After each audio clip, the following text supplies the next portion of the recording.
একেতে শীতকাল, তারপর আবার বৃষ্টি, আর নেওয়া যাচ্ছে না। চলো আজকে তোমাদের কিছু গাছ দেখাই। এই যে সেই লঙ্কা গাছটি, কিছু লঙ্কা খেয়েছি, এখনও ফুলে এসছে, আবার ছোট ছোট লঙ্কাও আছে। তারপর এই যে ধনে পাতা, আমি নিজেই বিশ্বাস করতে পারছি না এগুলোকে আমি লাগিয়েছি। টমেটো গাছগুলো দেখছি ভালোই বড় হয়েছে, আর মূলো গাছগুলোকে তো দেখতেই পাচ্ছ কত বড় হয়েছে। সপ্তাহখানেক গেলে পালং শাকগুলোও খেতে পারবো। আর এই স্পাইডার প্লান্টের এখান থেকে দেখি হাতির সুরের মতো কিছু একটা বেরিয়েছে, ভাবছি কেটে দেবো এগুলোকে। এই জবা গাছটি অনেক দিন ধরেই তোমাদের দেখাবো ভাবছিলাম।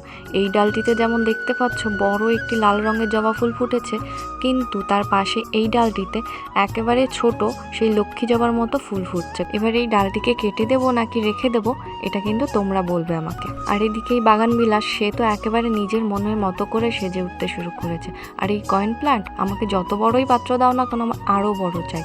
আর এই ড্রাগন গাছটিকে দেখেছো, বেশ ভালোই বড় হয়েছে। চলো আজকের মতো তবে এইটুকু, টাটা।